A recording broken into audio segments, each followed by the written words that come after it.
10 ঘন্টা পর যখন হলদিকে ঢুকতে দিয়েছি আমি ভেতরে, তখন কুলফি কীরকম মায়ের দুধ খাচ্ছে।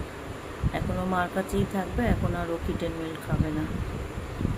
মাও হ্যাপি, বাচ্চাও হ্যাপি।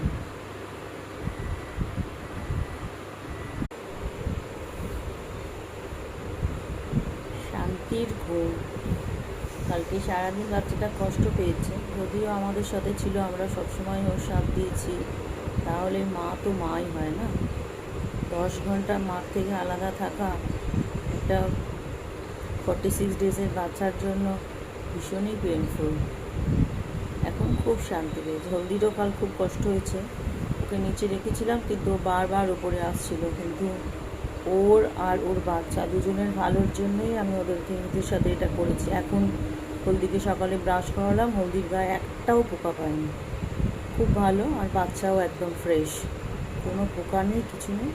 এখন আমি নিশ্চিন্ত। অ্যাকচুয়ালি বিড়ালদের কি হয় যে ওদের পোকা হয় ভীষণ, বাইরে চলাফেরা করে তো পোকা হয়, আর এই পোকা থেকে ওদের ফিভার হয়। আর এত FIV ভাইরাস যদি অ্যাটাক করে পোকা থেকে, তো তারপর আর বাচ্চাদের বাঁচানো যায় না। তো এর আগে আমার এরকম বাড়িতে ওরকম 10 মাসের দুটো বাচ্চা এত হেলদি, এত ভালো ছিল, কিন্তু ওরা মাঝে মাঝে একবার বাইরে বেরিয়ে গেছিলো, কোনোভাবে পোকা ক্যারি করে নিয়ে এসেছিলো, আর আমি তখন অতটা বুঝতে পারিনি। অ্যাকচুয়ালি বিড়ালদের ঠিক বোঝা যায় না যে কখন ওরা অসুস্থ হয়েছে, এত স্লোলি ওদের।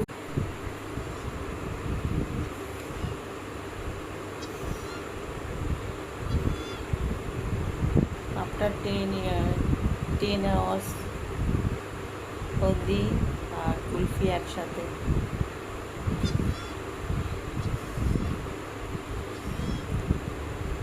মার আদর খাওয়া হয়ে গেছে, দুধ খাওয়া হয়ে গেছে, এবার ও বক্তব্য হচ্ছে এবার আমাকে একটু বাইরে বার করে দাও, একটু বাইরে খেলবো, আর ভেতরে থাকবো না।